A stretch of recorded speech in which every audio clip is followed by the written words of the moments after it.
Olá, turma.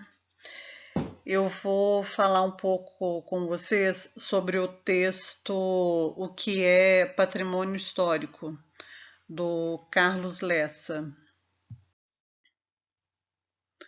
O autor Carlos Lemos trabalha com o conceito de patrimônio cultural desenvolvido pelo historiador, arqueólogo e museólogo francês Hugues de Varine.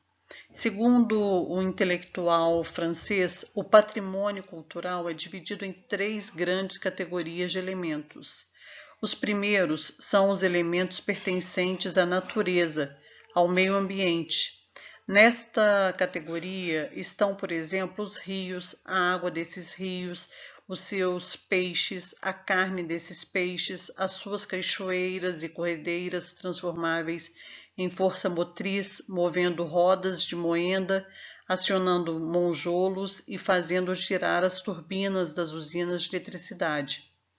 O meio ambiente fornece-nos as árvores, suas frutas e sua madeira para as construções, para os barcos, para as carroças e para os dormentes de estradas de ferro.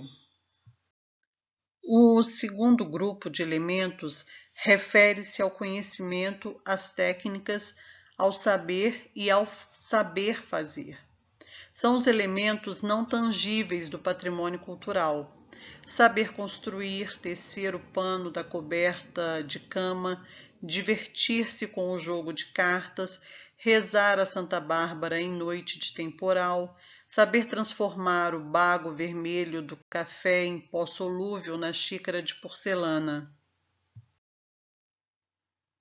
O terceiro grupo de elementos é o mais importante de todos porque reúne os chamados bens culturais, que englobam toda sorte de coisas, objetos, artefatos e construções obtidas a partir do meio ambiente e do saber fazer. Um machado de pedra polida, como um foguete interplanetário, ou uma igreja, ou a própria cidade em volta dessa igreja. Esse será o grupo privilegiado nos slides seguintes. Dos artefatos. Artefato, produto ou obra do trabalho mecânico, objeto ou artigo manufaturado. Um artefato cultural é um objeto feito pela mão do homem que fornece informações sobre a cultura do seu criador e usuários. O artefato pode mudar ao longo do tempo. O uso do termo engloba o tipo de artefato arqueológico que é recuperado num sítio arqueológico. No entanto, os objetos criados pelo homem na sociedade moderna também são artefatos culturais. Por exemplo, em um contexto antropológico, uma televisão é um artefato da cultura moderna. Carlos Lemos menciona as relações existentes entre o meio ambiente, o saber e o artefato, entre o artefato e o homem, entre o homem e a natureza. Assim, conforme observa o autor, um objeto isolado de seu contexto deve ser entendido como um fragmento ou um segmento de uma ampla urdidura de dependências e entrelaçamentos de necessidades e interesses satisfeitos dentro das possibilidades locais das sociedades a que ele pertence ou pertenceu. O não estabelecimento de relações resulta na ineficiência de algumas coleções ou museus que, isolando objetos diversificados, nada revelam sobre a sociedade humana no tempo. A imagem desse slide revela uma série de objetos desconectados uns dos outros, ou seja, não revelam relações estabelecidas entre os objetos presentes nessa sala, que pertence ao Museu Histórico Nacional, localizado no Rio de Janeiro, e dessa forma pouco sabemos sobre o uso desses objetos no tempo. Em oposição aos modelos tradicionais de museus, os chamados ecomuseus surgem integrados dentro de sistemas regionais cujos acervos permanecem em seus habitats naturais, procurando sempre manter compreensíveis as relações originais que os propiciaram. A exposição Traços e Cores do Paraná, aberta no Ecomuseu da Itaipu, em Foz do Iguaçu, apresenta ao visitante o cotidiano de trabalho do pintor Alfredo Andersen.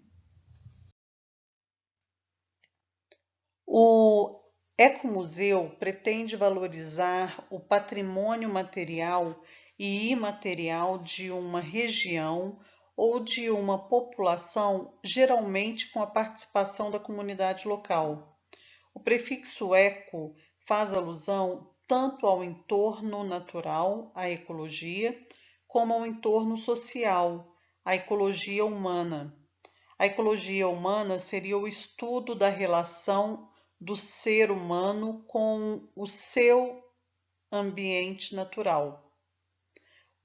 A imagem desse slide mostra o Museu do Linho, em Portugal.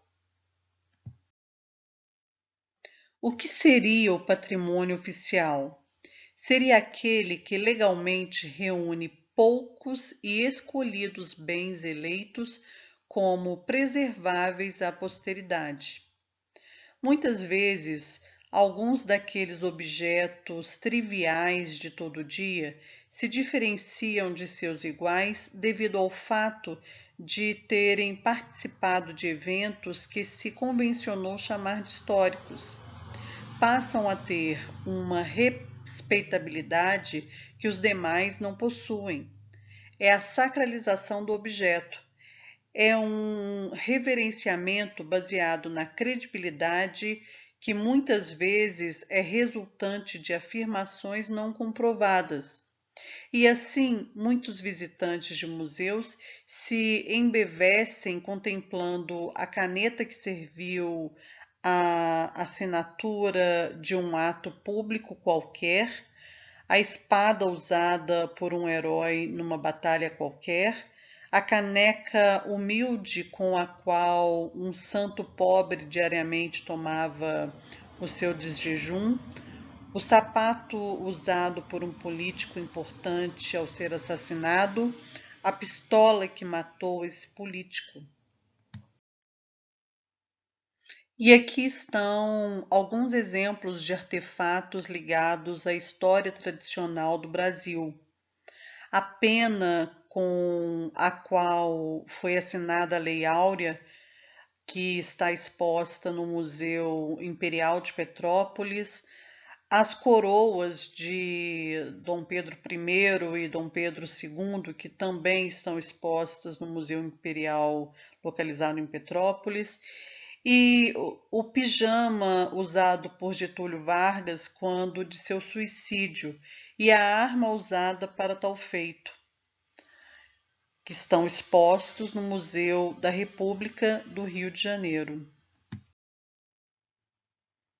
Em geral, a história oficial guardou os objetos e as construções da classe poderosa da nossa sociedade.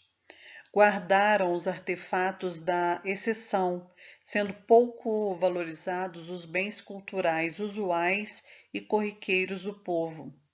Os bens preservados sempre podem levar a uma visão distorcida da memória coletiva por justamente serem excepcionais. Por isso, não têm representatividade. Nas últimas décadas, surge o interesse voltado à preservação de artefatos do povo. Nesse slide temos dois exemplos. A representação dos orixás do Brasil, no Museu Afro-Brasileiro de Salvador, e o Cotidiano Indígena, no Museu do Piauí.